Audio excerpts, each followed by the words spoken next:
이번 시간은 마야무역 대표이자 수의사이신 임동주 교수님을 모시고 강아지 사료와 영양제에 대해서 좋은 말씀 듣도록 하는 시간을 갖도록 하겠습니다.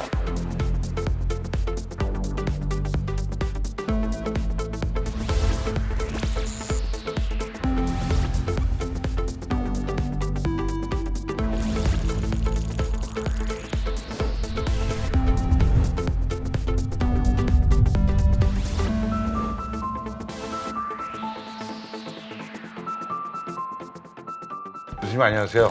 안녕하세요. 들어보니까 교수님 예전에 서울대학교 수의과에서 강의도 하시고 책도 뭐 50권 이상 편찬하시고 정말 대단하셔요. 고맙습니다. 오늘 뭐 강아지 사료와 영양제에 대해서 좋은 말씀 부탁드리겠습니다. 우선 많은 반려인들이 강아지 사료에 대해서 궁금해 하시는 것들이 많아요. 네.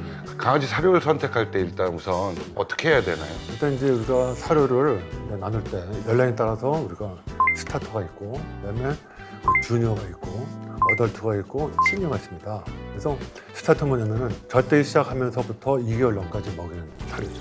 그러니까 이런 사료들은 이제 빨리 커야 되니까 단백질 상당히 높고 소화에 이제 용이하게 만들어지고, 주니어는 이제 스타터를 넘어 보통 이제 생후 한 10개월에서 1년 정도 되면 이제 성장이 되니까 이때까지 모여있는데, 한창 그러면 얘들은 이제 성장해야 되니까 단백질 상당히 높아야 되겠고, 그다음에 또 발효 상당히 도움되는 그런 사료들이 이제 들어있죠.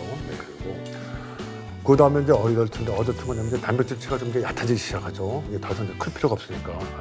그리고 시니어는 이제 생후 그러니까 한 5살, 6살 혹은 뭐 7살, 8살 정도쯤 돼가지고 이제 늙었다 이렇게 판단됐을 때부터 우리가 시니어 사료를 먹이기도 하죠.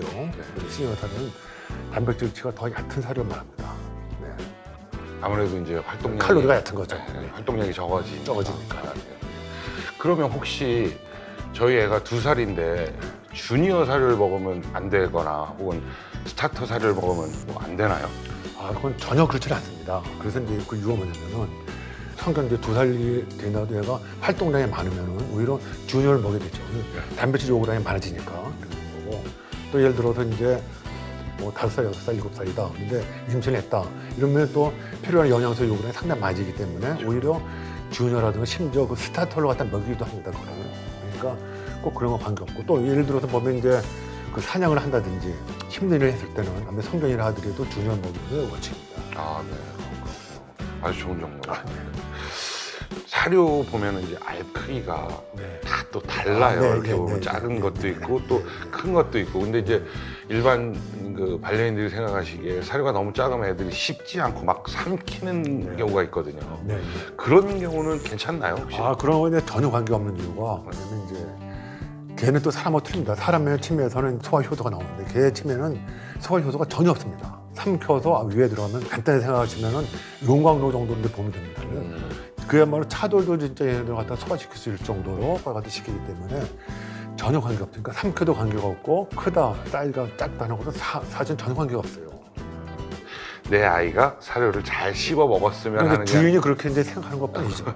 요즘 또 이제 그레인 프리라는 말을 참 많이 들어요. 그레인 프리 사료가 있어요. 그레인 프리 사료와 그렇지 않은 사료는 무슨 큰 차이가 있나요? 그레인프리 사료는 뭐든지 말 그대로 그레인이라는 건 곡물이니까 곡물이 들어가 있지 않은 사료를 말하는 거죠. 네. 그러면 왜 이제 그레인프리 사료가 나왔냐면은 태고 쪽서부터 이제 개는 태고 쪽에는 우리가 예를 들어서 농경 사료가 아니었지 않습니까? 그러니까 우리가 수렵 사료였으면 수렵 사료. 네네네. 그러니까 나와서 사냥을 해가지고서 무슨 이제 멧돼지라든지 사자 같은 사냥해서 우리가 잡아먹고 뭐 이렇게 했는데, 그 당시에는 우리가 이제 곡물을 키우지 않았기 때문에 곡물류가 없었고 개가 옛날서부터 있었으니까 애초서부터 개는 곡물을 안 먹었다라는 게 이제 거선이 나온 말이거든요. 그러니까 애초부터 곡물을 안 먹었으니까 개는 곡물을 먹을 필요가 없다라고 이제 생각하는 거죠. 생각하는 생각하는 거죠. 그렇죠. 실제는 근데 아니지만. 사람도 사실 옛날서부터 곡물을 안 먹었거든요. 네네. 농경사에 진입된 건 사실 보면은 한 2만 년 전 그 정도밖에 안 되기 때문에, 그러니까 사람 예를 들어서 35만 년 전에 나왔다고 따지면은 그러면 3, 40만 년 이상을 이제 우리 인간들도 곡물을 안 먹었으니까. 근데 요즘에는 사람들은 잡식성이라도 되지 않았습니까? 그러니까 그게 일장일단이 전부 다 있는 얘기죠. 그러니까 그레인 프리는 좋다, 그레인 프리가 아닌 건 나쁘다 이런 게 전혀 그렇게 아니고. 생각할 필요는 전혀 없습니다. 전혀 없고. 왜냐면 이제 다 정해 왔으니까 지금까지. 그럼 예를 들어서 우리 애가 좀 말랐어. 좀 살쪘으면 좋겠는데 그러면 무조건 그레인 프리 사료를 먹는 게 좋은 게 아니겠네요. 그러면 이제 예를 들어서 보면 이제 그램프레는 이제 그 탄수화물이 없으니까 곡물은 탄수화물이 없으니까 탄수화물이 없는 사료들은 살을 찌지 않는다라는 이제 그런 이론들이 있거든요. 그렇기 때문에 아무래도 탄수화물을 덜 먹게 되겠죠. 그 곡물을. 그러니까 곡물을 자꾸 먹으면 살이 자꾸 찌니까. 만약에 이제 걔가 이제 비만이 걱정된다 그러면 예를 들어서 그램프레를 먹이는 것도 이렇게 나쁜 방법은 아니겠죠. 그러니까 비만인견은 그레인 프리를 먹이는 게 좋은 방법이고 너무 마른 개들은 오히려 그램프리를 먹으면 그레인 안 프리가 오히려 안 좋을 수 있겠네요. 그렇죠. 그러면 비만인 개들은 꼭 그레인 프리를 먹으면 개선이 되고 살이 빠지나요? 꼭 그런 거보다도 이제 우리가 보면 좀 쉽게 생각해도 되는데 예를 들면 하루를 근데 하루에 의해서 100g을 먹인다 따지면 100g 대신에 예를 들어서 80g 정도 먹이면 되는 거거든요. 그러니까 먹이는 양을 줄이고 그다음에 좀 이제 갖고 운동을 좀 시켜주고 그러면 자동적으로 이렇게 되는 거죠. 그러니까 너무 이제 걱정 안 하시는 게 좋을 것 같아요. 그러니까 똑같네요. 사람이랑 그렇죠. 사람들이 적게 먹고 많이 움직여라. 그렇죠. 요즘 보면은 이제 그 반려인들이 그 알러지나 혹은 눈물 같은 기능성 사료들이 좀 있어요. 그 기능성 사료들은 특징이 어떻게 되나요? 근데 이제 기능 사료의 특징이 뭐냐면은 알러지 사료다 하면은 그 알러지가 생기지 않게끔 알러지 유발한 요인들 이제 빼서 이제 만든 사료들이고 그렇죠. 또 이제 눈물 사료라 하면은 눈물 일으키는 그런 성분들 전부 다 뺀 거죠. 또 예를 들어 이제 방부제 같은 것도 이제 사용하지 않고 상당히 이제 높은 고급의 원료를 이제 사용을 해가지고 조금이라도 알러지가 일으키지 않게끔 만든 사료, 기능성 사료라고 그러죠. 요즘 이제 비숑이나 푸들, 말티즈 같은 분들은 가장 고민되는 게 이제 그 눈물 자국이거든요. 그 눈물 자국이 생기는 건 왜 그런 거예요? 눈물 자국이 생기는 건 이제 첫 번째 원인이 이제 그 사료에 달려 있습니다. 그러니까 사료가 나쁜 사료죠, 예를 들어서. 대부분의 사료들은 그렇지 않은데 단백질 질 높이기 위해서 그 당의 깃털이라든지 또 우모라고 그래서 이제 소의 그 털들 있지 않습니까? 네. 이런 걸 사용을 합니다, 얘네들이. 그러면 단백질은 높아지지만 실제로 걔한테 상당히 그게 이제 위험한 요소가 되는 거죠. 그러니까 알러지 반응 같은 게 일으키게 되고 또 두 번째는 뭐냐면은 아무리 좋은 사료를 해 나가더라도 그 특정 성분이 그 개한테 또 안 맞는 거예요, 또. 안 맞기 때문에 그것도 알러지 반응을 또 일으켜서 이제 눈물이 또 나오는 거죠.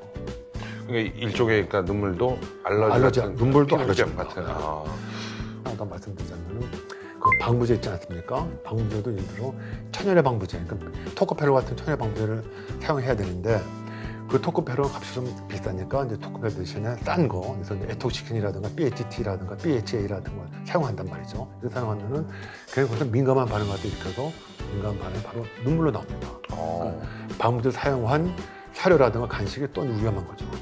그러면은 말씀하신 대로 사료가 문제가 될 수 있으니까 그러면 개선할 수 있는 방법이 네네.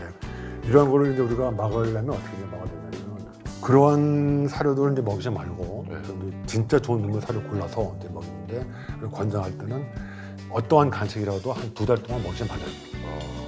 그러니까 말씀하신 대로 간식이 눈물을 유발할 수 있으니까 간식은 일체 끊고 좋은 사료로 계속 급여를 하다 보면 눈물이 개선된다. 눈물 자국이. 근데 그렇다고 해서 또 이제 사실 보면 사람들이 이제 간식 너무 또 좋아하는데 그렇죠. 주는 거 그 좋아하시죠. 좋아하는데 그러면 뭐 영원히 간식 못 먹을 거 아니냐.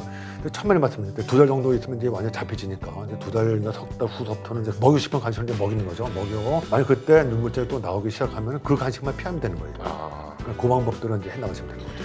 예를 들어서 뭐 어떤 닭고기다 그러면 네, 닭고기다 간식이다 그러면 먹었더니 또 다시 눈물이 나왔다. 예. 그렇게 되면은 이제 그 사료, 그 그 간식은 간식은 먹지 않는 거죠. 그런 방법으로 해나가시면 되겠죠. 특히 요즘 보면 이제 그 눈물 기능성 사료 중에 화이트 도그라고 있어요. 네이처스 프로텍션. 화이트 도그 사료가 아주 이제 눈물에 효과가 좋다는 이야기들을 많이 하시거든요.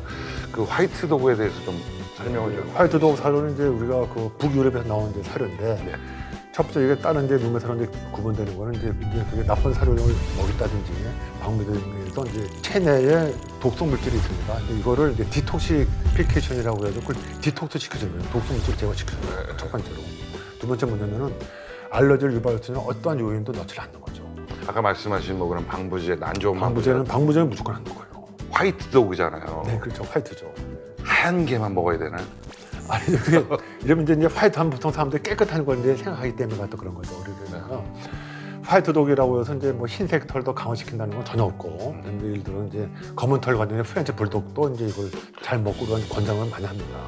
어떤 털 색깔을 가지고 털 색깔하고는 전혀 관계없는 제품이죠.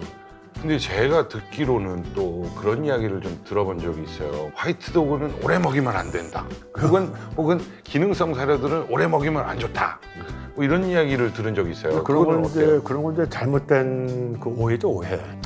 이제 알러지를 이제 유발시키지 않는 그런 좋은 사료인데 품도 좋은 사료를 굳이 안 먹일 필요가 있겠어요. 값이 예를 들어서 뭐 키로당 뭐 10만 원씩 한다든지 그러면은 바꿔도 되겠지만 가격이 그렇게 비싸지 않으면은 뭐 꼭 바꿀 필요는 전혀 없다고 생각합니다. 아, 네. 그 밖에 뭐 피부병이라든지 아니면 뭐 요즘 그 아토피? 요즘 아토피. 강아지 아토피나 고양이 아토피 많이들 말씀하시거든요.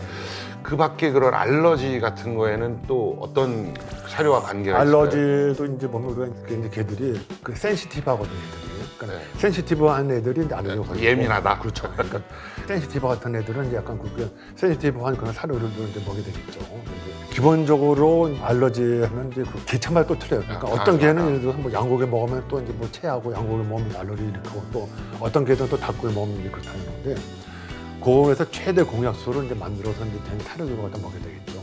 아, 그런 여러 가지 요인들을 다 합쳐서 최대 공약수 같은 거. 최대 공약수로.